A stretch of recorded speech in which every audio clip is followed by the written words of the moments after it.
गावावरून आल्यानंतर पुन्हा ब्लॉगिंग कशी चालू करू, टाइम कसा काढू काय कळतच नव्हतं. कारण मुंबईमध्ये टाइम कसा निघून जातोय कळतच नाही. पण ठरवलं काही झालं तरी पुन्हा सुरुवात करायचीच. तर रामकृष्ण हरी मंडळी मुंबईच्या पहिल्या ब्लॉग मध्ये तुमचं स्वागत आहे. आता पहिलाच ब्लॉग असल्यामुळे सुरुवात कशी करायची कळतच नव्हतं. पण भाव जो की मुंबईमध्येच राहिलाय तुम्हाला म्हणला चल तुला मुंबईमधली एक जबरदस्त जागा दाखवतो. मग पटकन ऑफिसचं काम आवरलं, आदर्श सरांना बाय बोललो आणि ऑफिस मधून निघालो. आता मी मुंबईमध्ये नवीन असल्यामुळे ट्रेनने किंवा मेट्रोने अजून काही प्रवास केला नव्हता. आज पहिल्यांदाच मेट्रोने प्रवास करणार होतो, त्यामुळे एक्साइटमेंट तर खूपच होती. मग दहिसरच्या पांडुरंगवाडी मेट्रो स्टेशनला पोहोचलो, कारण ज्या भावासोबत मी जाणार होतो तो अंधेरीला होता. स्टेशनवर पोहोचलो, पण पहिलाच मेट्रोचा प्रवास असल्यामुळे काहीच माहिती नव्हती. तरीही थोडी हिंमत करत आत गेलो.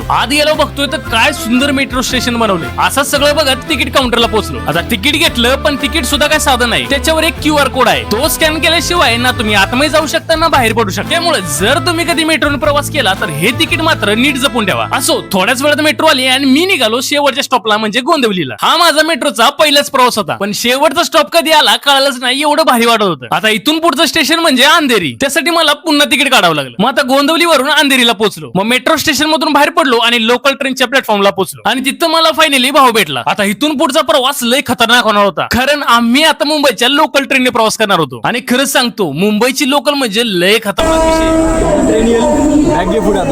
खतरनाक बॉडी मसाज झाल्यावर भूक तर लय लागली होती. बॉडी मसाज झाली आता, तरी आज एवढी गर्दी नव्हती शनिवार आहे म्हणून. मग भावाने पिझ्झा आणि सँडविच घेतलं, थोडं खाल्लं पिल्लं आणि लोकेशनला निघालो. भावा अजून किती वेळ लागला आपल्याला पोहोचायला? बस जवळ चालू आहे. आता थोडंच राहिलं होतं, पण पुढे बघितलं तर असली खतरनाक गर्दी होती. आता आम्ही थोडी शांतता शोधायला होतो, पण आम्हाला काय माहिती की आमच्या सारखा बऱ्याच लोकांनी विचार केला असेल. तर मंडळी, हे आहे मुंबईची मरीन ड्राईव्ह, जे की तुम्ही बऱ्याच पिक्चर मध्ये बघितले असेल आणि बरीच जण इथं येऊन पण गेली असतील. जसं बसमध्ये विंडो सीटला जास्त मागणी असते, तसंच इथं पण आहे. इथं पण जागा भेटणं म्हणजे लय अवघड, पण नशिबानं आम्हाला जागा भेटली. एवढी गर्दी गोंधळ आवाज असूनही थोड्याच वेळात समुद्राच्या लाटांनी मन अगदी शांत करून टाकलं. गावावरून आल्यानंतर पहिल्यांदाच थोडं बरं वाटत होतं. तर चला मंडळी, मुंबईचा हा पहिला ब्लॉग तुम्हाला कसा वाटला कमेंट करून नक्की सांगा. भेटू पुन्हा अशाच एका नवीन ब्लॉग मध्ये. रामकृष्ण हरी.